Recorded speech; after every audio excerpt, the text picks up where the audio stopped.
Hey everyone, welcome to the Fantasy Writers Toolshed. It's just me today, this time JM, with a mini episode.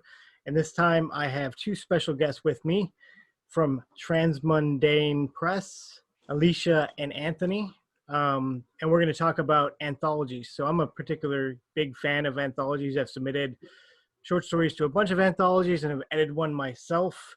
They are a lot of work. So I thought any budding fantasy writer, this is an important thing you might want to know about, because it is a good venue for you to submit your work to and to get known. So before we kick things off, I'd like to ask you guys to introduce yourselves. Tony, go first. Anthony Espioni. Meow. And where are you from, Anthony? I'm in New Orleans, Louisiana. The beautiful Crescent City. It's very wet right now, but we still here. What time is it there, by the way? Morning, 8 something. 8:15. 8:15 a.m. and it's 10:14 p.m. where I'm at over here in Korea. Oh. Other side of the world. Crazy. Technology. And then your partner in crime is Alicia? Alicia Costanzo. I'm here in Oklahoma. It's not very wet here. It's nice and windy, which is always nice. So tell us about Transmundane. Transmundane. Do you want to know about how we started, or anything you'd like to share? I know Transmundane for me is this kind of baby that I've had growing in my brain since, I want to say 16. And only because when I was 16, 20 years ago, God, I feel old, I was that person who had notebooks and notebooks and notebooks full of information how to publish my own magazine. I wanted to write for it. I wanted to do the photography. I was a photo major at the time, and publish it all. And so I had, like, before Google, can you imagine searching the internet for how to publish books and stuff? And I fast forward through 10 years of college, and I met Anthony. We actually met through beta reading site, and we read each other's books and realized that we liked the same style. And we were like, hey, let's do something together. And this was way before we decided to actually start a business together. That first anthology, I think we had 12 submissions and we took 10 of them. And then it just kept, every time we put out a call, it doubles. It is insane. I can't believe, I think this last time we had like 300 or 400 submissions to go through, or something of this sort. And it's just, I was taking pictures of the stats with rulers for a minute there. The last one I couldn't, it was redundant. The ruler didn't work anymore. So side note, for a tangent for my interest, was there any like real genuine slush in that slush pile, or was it all pretty decent? Funny thing is we have this one person who sends us a submission every single anthology, and we've never taken it. It's just bad. The same story? No, just the same author. So okay. Something new each time. And I think the first time we tried editing it, and we sent it to him, and instead of doing the edits, there was comments on each edit. This is why I did that. I'm like, I don't care why you did it. I want you to change it. So in a previous episode of the podcast, we talked about working with like editors and cover artists, and and the whole idea of when you're working with an expert in something that you're not an expert in, you probably should take the expert's advice. Yeah, they're usually right. Yeah, they're usually right. Even if it hurts, it's mostly you have good intention for trying to bring out what works of the story and polish. We're lenient. We want to hear what you have to say, but when something's not working, we're voracious readers. I know I am. And when I'm reading something and it's just not gelling, I'm gonna tell you. And I'm not trying to knock you down or push you down. I want you to bring it up. Quite the opposite, but that's tough sometimes. One of the reasons that I encourage new authors to write short stories and submit short stories is I've learned a lot working with editors and getting that kind of feedback back from editors who have read hundreds and hundreds of stories and knows what works and what doesn't. And when I get a comment back that says, this doesn't work, or this isn't right, or this needs to be changed, like you know better than me because you read this stuff more than I do. I think I gained most of that from my MFA program. I had a vicious teacher who would comment on everything, and it just became the way you do it. Yeah. And I've known a lot of other MFA graduates who've told me I've never had somebody hit my stuff as hard. I'm like, I guess I was lucky enough to have that kind of mentorship to be able to pass that on, but it was ruthless in there. You know, in a college setting, it's like sharks in the water. They come after you. They smell blood, and they get you. And it's at first, it's you're destroyed, but you toughen up. Your skin gets tough, and that's what it takes. Because when I saw someone on Facebook was like, "Your mother lied to you. You're not that good." I love it. So how many at this point? How many books have you released, and how many anthologies have you done under Transmundane? I know books total, this will be number 20. Anthology wise, what does that make that? I think we're at 7 or 8 anthologies. Somewhere around there. Somewhere around there. Yeah. So what do you publish other than anthologies?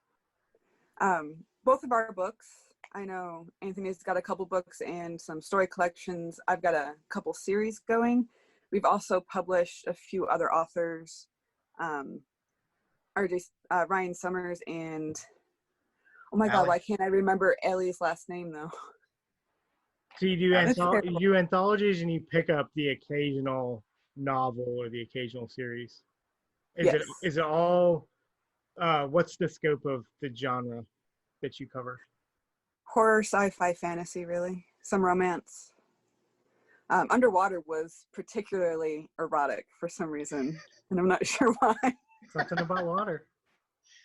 I think is where we posted the calls and who happened to like attach to them while we were trying to figure out marketing and how to get authors to send us stuff, because that was our second anthology, but it was extremely erotic. Before we kind of get into the nitty gritty talking about anthologies, is there anything else you guys would like to say, or any news that from your press that you'd like to put out? Yeah, on time. We're just putting the final touches on time. Well, of course I know the answer to this, but for the listeners' benefit, what is On Time? On Time is our next it's the next anthology. It's a collection of stories with time as the focus. So a lot of time travel, a lot of playing with the fluidity of time, and some of them aren't like that, like sci-fi or on the nose type of things. It's just like these small little instances of like pockets of time and how they influence character, which is a really interesting how I think we have more than 70. I don't know the exact number. We have more than 70 authors and 70 stories, and they're all so vastly different, but they all hit that same note. And it's really interesting to see how they all took it differently. Yeah. I know mine's not like particularly time oriented other than a countdown. So I don't know. And folks who follow me should know at this point that I have a story in the anthology, which is how we all met. Yes. To plug you a little bit, Anthony and I were talking about stories that stuck with us long after we've read the whole thing. And yours is actually one of the ones that has stuck with me the most. I keep going back to that one because I just loved the progression of the backwards in your story. And I guess minor spoiler, that gun bit. And I know I noted it in the edits, but that was the part that just like the feel of a gun in your hand and what's the word for that? Ramifications of your actions. And that stuck with me so much.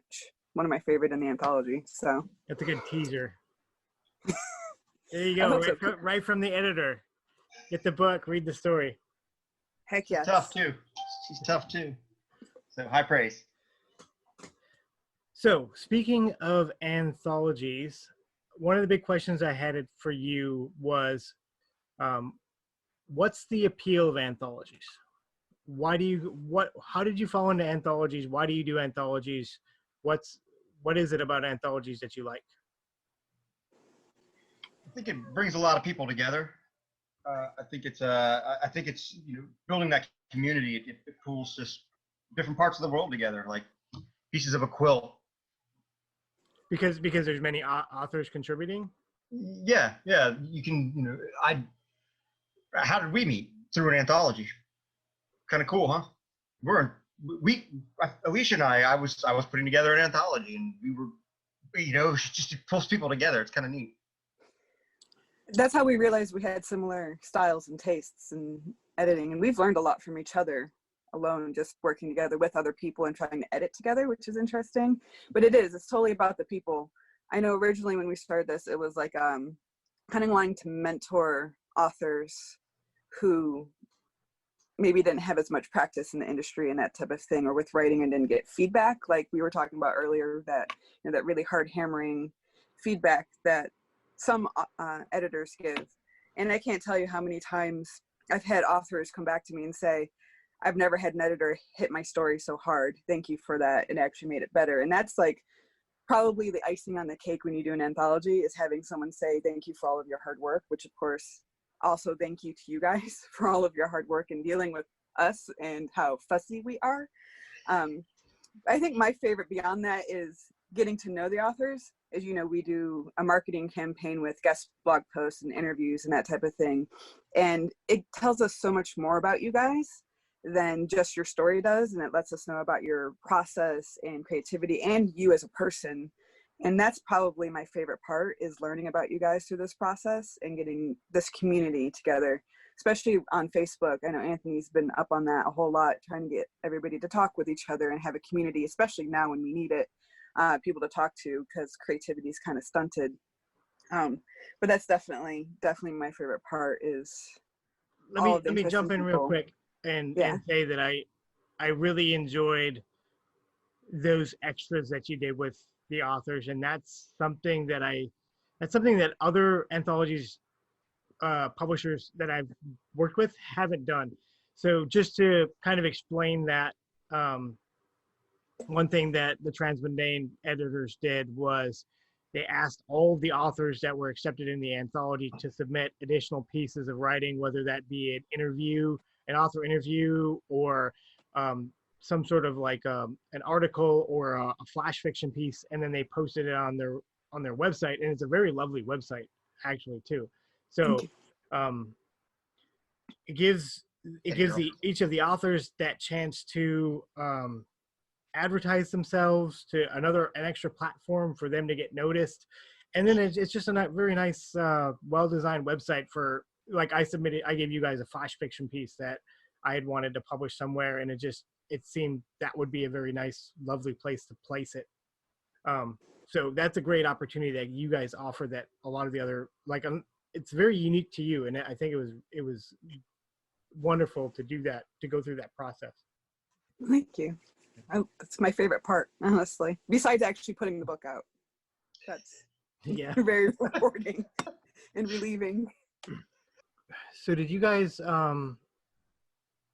read anthologies before getting into making them? Did you read a lot of anthologies, or did you submit to anthologies and get published anthologies? Is that how you kind of came to know about them, or where did the idea come from? Where did your relationship with anthologies come from? Short story horror collections. Growing up in the 80s, I went nuts over them. If you can get in and out of a world in a couple of pages and convince me, that the world is real, you take all the time you want in a book that's huge. You do it in under 5,000 words. You do it in under 2,000 words, and I'm convinced that's a skill. That's a skill. I actually think Anthony got me into wanting to edit anthologies. I have experience, like, obviously in school, doing a creative writing degree. We had to read a lot of short stories and anthologies and that type of thing. But I was never really I couldn't shorten my work most of the time from novel length because of too many ideas. And actually editing anthologies has helped me learn how to write short stories better. So I think that's an interesting appeal too. But the ability to, like, snapshot something, and I always reference Margaret Atwood, probably the most influential one that I had growing as a writer, was reading one of her anthologies and being stuck at the end, not knowing what happened to a character, and just having to be left with that and never knowing. That kind of power you can only do with a short story, because you can't invest all that time in a novel and then be left hanging, not knowing what happens in that kind of way. You can only do that in something short. And that's really appealing for anthology's sake, especially when you get a lot of those kinds of stories together. in one place makes it very powerful. Yeah, I think that when you master the short story, you can take that to larger works. And when you have a chapter, a huge book with a lot of chapters, if you treat every chapter like its own little short story, you're boiling down language to its essence. You're commanding what you have to say in as less wasted space as possible. You can say a lot more with less. So I've mentioned many times in this podcast that I think new authors should read and write short stories. It's a very good tool for you to learn how to be efficient and to do more with less and to master your craft.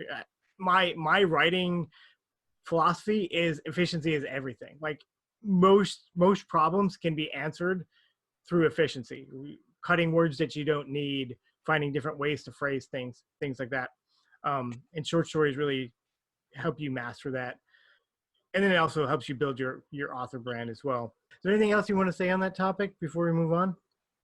I do think I like not just having all of that tension and all the different stories, but having so many different voices is also really interesting. And I know we talked a little bit about getting to know the authors, but being able to see how people can create a reaction in somebody in so many different ways is also appealing and the interesting part of putting stories together, especially when you have 70 plus and you're trying to figure out how they all piece together. I can't tell you how many hours it took me with these little pieces of paper, moving them around and moving them around and moving them around. And even then, and they had to come back like, this one might not go there and this one might, because you try to tell a story within a whole bunch of stories and have an arc to it. And it's just, I don't know. I just love the whole process of putting things together. I'm such a nerd. So you're talking actually about ordering the stories within the book and structuring the entire book and having a plan for that as well. That's something I actually haven't really thought of a lot. I didn't think a lot about it in the first few because we had so few stories, but being able to say why you have a story in the place that it does is very gratifying. And knowing that I'm not just putting you last because I don't like you.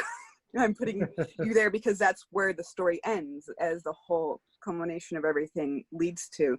And also not having voices that clash with each other too close together as well, or stories that clash or too similar, and all those other things. Have to think about those because we have so many different voices and stories and places and themes that, again, the nerd in me just really loves trying to mingle them all together in the right way. Not that there is a right way, but the best way that it's possible.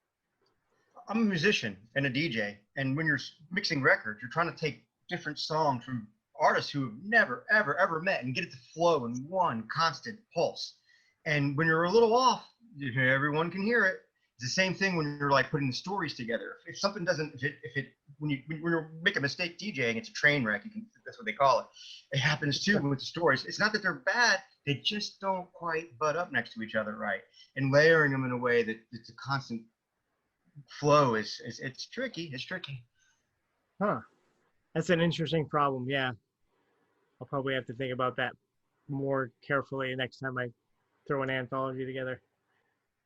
Well, it's not something people think about because most readers will jump through different stories, but there are some readers who do read from front to back. So keeping them both in mind is the hard part, I guess. And most of us don't really worry about that because I know I'm not a front to back reader in anthologies either. I jump around to people I know or what sounds interesting at the time. So I generally go to the table of contents and I look for J.M. Williams, and then I go to that page. I'm front to back. I'm a front to back guy. I just tear through, Take me away, So one last question, and this is probably the most important question, is what advice do you have for authors submitting their work to anthologies? And you can take this any way you want, but I know I've advocated on this podcast many times that these writers should be writing short stories and submitting short stories. So what is your advice to them? How can they do it better and improve their chances of getting selected? Pay attention to the submission guidelines. If it's not formatted right, if I open up the file and I can't Pay attention to the submission guidelines. They're there for a reason. It makes our work so much easier. We don't have to go back and put it in a position, in a way that we have to fix it before we can read it. If the easier it is for me to read, the more likely I'm going to get into it. Just saying. Definitely. And especially when publishers get more and more and more stories like we have been, don't give them a reason to step away from your story. And that is one of the major reasons that an editor will just move on, because if you can't follow those directions, what does that say about you during the editing process? Are you going to be open to listening to feedback if you can't follow the original directions? So that's one of those cues for a lot of editors. But in another sense too, it's always that first page that you have to worry about to get the editor past. If you don't grab me on the first page, I'm not likely going to keep reading and therefore not going to accept your story. So if you can catch me with something, some kind of element, you don't have to have everything on the first page, but if you can give me some kind of intrigue, an interesting idea, a character with a nice voice, or an action in that first page, that's going to keep me wanting to know what else is going to happen. Even if your writing's not perfect, like your writing doesn't have to be perfect for me. If I can see something in it for me to want to get my hands in there, that's going to help you out in getting your story accepted too. But it has to have that kernel there. I can't create that for you. So that has to be there already. I hope that made sense. Makes total sense. Yeah. I think that you also should know who you're submitting to. I think just blindly, oh, here's a submission that's open, I'm going to put my story. Pay attention to what they're publishing. Make sure that it's what you want to be included in, because it's not just always a free-for-all. If you get a sense of like what they're doing before, that will help you gear your story. If you got like one story and you're just submitting to like 10 open cattle calls and praying to whoever, whatever, that one of them will take it, that's, find your niche and find like, these cats I'm into what they're doing. Why Alicia and I clicked so well is we were writing like kind of in similar niche, and we were going for that terse, concise language, and we were doing things in step that in tandem that just seemed like, hey, you see what I see in writing. So just if you like, I would never submit one of my stories to like randomly. I want to know what they're doing first before I just say, here's my story, I hope you like it. And speaking of knowing what the publisher wants, going back to submission guidelines, things like hard sells and stated prohibitions, right? Every publisher, every anthology is different, but there's some publishers that will state, straight out on their submission guidelines, no profanity, no graphic sexuality, no graphic violence, or if it's a lot of fantasy publishers might have a hard sell list of like twinkly vampires are a hard sell. Hard sell doesn't necessarily mean it's off limits. It just means that you got to do it really, really good, or we're going to reject you. Do you guys have any things that are hard sell for you, whether stated or unstated? I think in our guidelines we have no pedophilia, no rape scenes unless it's crucial to the actual storyline. I have published a few of them before that were like, they weren't graphic, they were just needed for the story, not there just to be there. I think those are and no bestiality, I think, was the other one, other than shapeshifters. Like that, it's a fine line there. Okay. But I know those are the three I usually put on there. So I'm open to everything. You put it in front of me, and if it's on my desk, I'm going to read it. Like I'll finish it even if I don't like it, but you're going to cost me a lot of ink because I'm writing on your paper. I print everything out, and it takes me time. I'm slow, but I'm writing it on your paper. And I mean, you might not like all the red ink, so send us something clean, please. Make sure you read it and edit it. Don't just write it and send it. Please. Read it out loud to yourself. Yes. Have someone else read it to you. Yeah. A good point of advice is to get at least one other person to read your story before you send it somewhere. And it doesn't necessarily have to be a writer or an editor. Even just a regular person who reads fiction can notice plot holes and character inconsistencies and flat characters and generic plots and things like that are gonna make or break your story, I think. It's funny, I actually read my stuff to my mom, who's dyslexic, so she's not a reader. So I read it over the phone to her, one, so that I can hear it out loud. But she notices things that she goes, didn't that repeat, or that doesn't make sense, especially a non-reader going, I don't know what's happening here, makes me go, okay, I should probably explain that better. So it's a really interesting to have non-readers read your stuff or read to somebody. I just found actually a trick that you can make your Kindle app read out loud to you. So if you put your story in an EPUB format and put it on your Kindle, you can make it read it out loud to you so you can catch those things too, which is a new fun trick that I found and I'm excited to use. Yeah, writing and music, it's all connected. It's so similar. It's a flow. It's got to gel.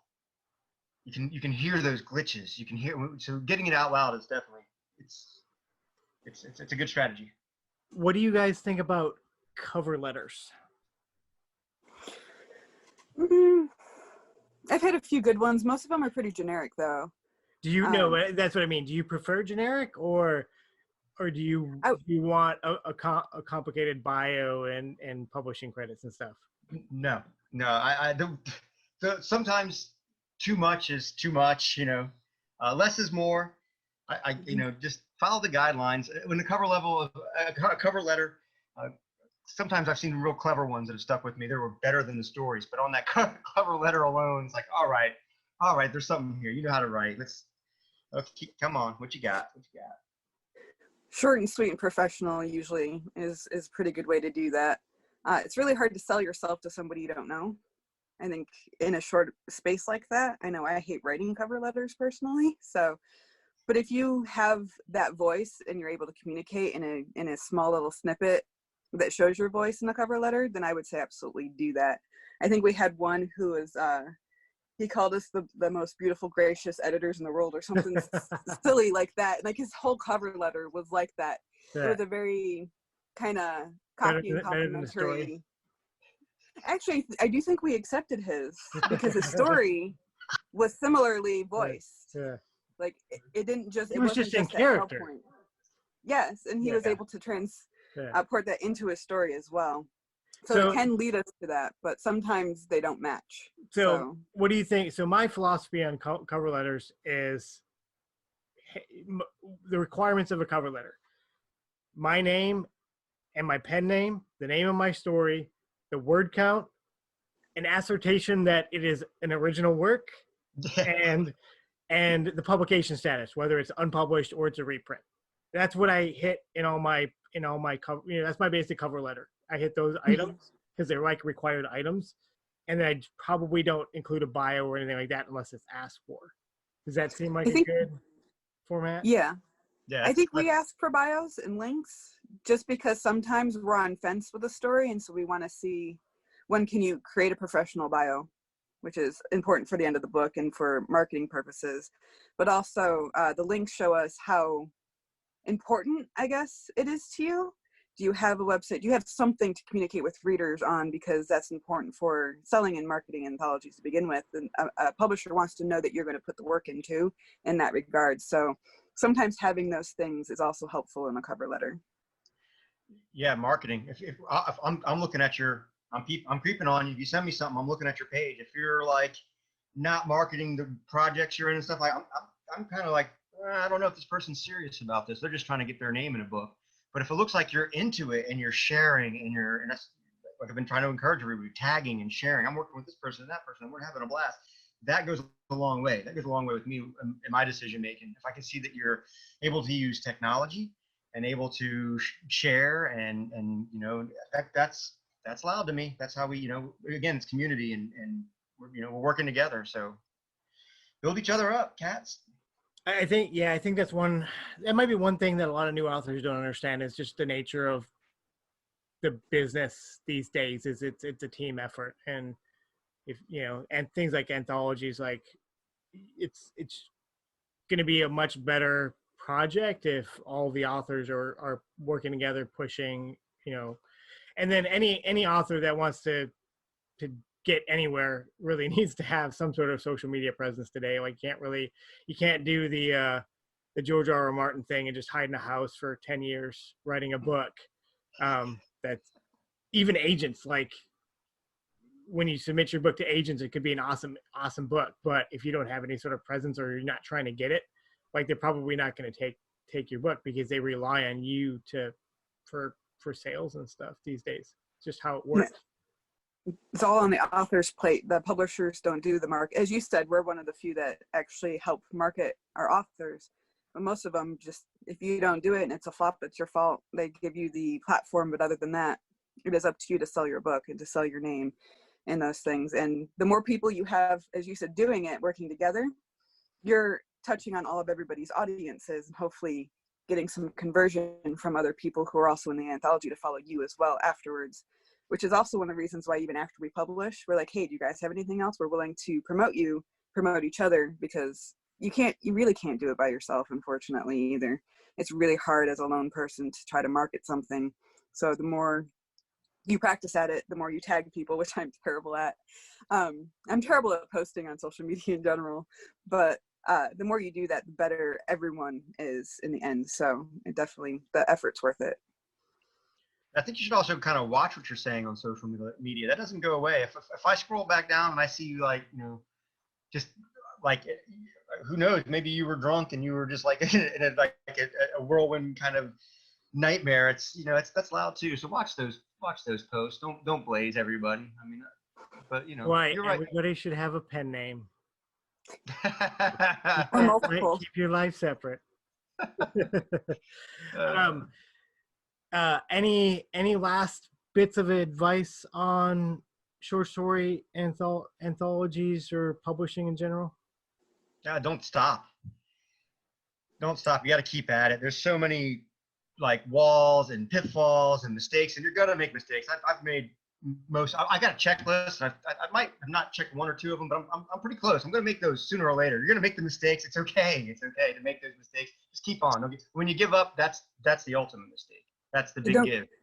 Don't get discouraged by a no, because you're gonna get a lot of them. It's just part of the industry. You're gonna get a lot of no's, so don't be discouraged by that. Keep submitting to people. Even if we say no, submit to us again. I don't know how many times I've had authors submit to us that we said no to the first time, and the second time or third time around we said yes. So it's just, sometimes the story's not right, so just keep going.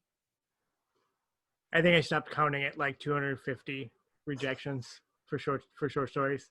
So are you saving the rejection slips? I used to have a tracker, an Excel tracker that kept count of everything, and at some point it's just like, they happen. But it does make you. I mean, it does make you. It thickens your skin, and you get used to it after a while, and it just doesn't matter. And then those times that you break through and get an acceptance, it's like, just makes it all the more worth it. But it's hard the first few. Oh yeah. So, yeah. You get over it. The first time I found myself in like a newspaper, they crucified my story, and probably rightly so. But I was like, look, I'm in print. They noticed me. Good and bad. Mom told me I was an amazing writer. What do you guys know? We're all special little stuff. So thank you guys for all that great advice. The upcoming book is On Time, which is the anthology that has my short story, Time to Set Things Right, in it. When is that coming out? The 30th, September 30th, it will be live on Amazon at the very least. So. And you're doing print and ebook? Print and ebook, and we also have a special edition hardback that's still on sale on our website too, that people can get a hold of. Ooh, we did a Kickstarter for it that was successfully funded. The extra bits like the pendulum and stuff won't be in the hard box that's now selling, but you can still get the hardback book, the sticker, the bookmark, and I think there was something else in there that I can't remember offhand. It's terrible. But and a digital print we're sending out with it too. So do you have any other projects in the works? Any calls for submissions coming up anytime soon, or is this usually break time? I know I need a break, but I do know that we were thinking about, because we have the elemental anthologies, we have the underwater, on fire, and in the air. The next one, of course, is Earth. So we're going to be doing that at some point. That call should be out I want to say within the next year. I, again, do need a break, but yeah, that should be coming soon. I might have to send you something. Please do. This is your last moment to plug anything else you want to plug. Yeah, keep the underground alive and pay attention to all of our pages. We, if you pay attention, pay attention. I think you'll see. But I'm sworn to secrecy, and if I talk, then yeah, it's bad. But you'll see. Pay attention. What keep is watching the skies. What is the website for folks to follow you and or buy product direct from you? Transmundanepress.com. We're on Facebook, mostly, Twitter, and we have the blog, which is transmundanepressblog.wordpress.com. Yeah, that's where all of you guys have all of your posts coming up. Yeah, so it's a very lovely blog too. Thank you. So I think I'm gonna share those posts, tag everybody. Yep. So I think I'm gonna wrap it up. Thank you guys for coming and doing this interview. I think it was very enlightening, even for me. I've learned some stuff here about anthologies that I didn't know about. So thank you for your time. Thank you for having us. Yeah, thank you. Meow. Richie and I will be back in a couple weeks with a full-length episode. But until then, see you next time.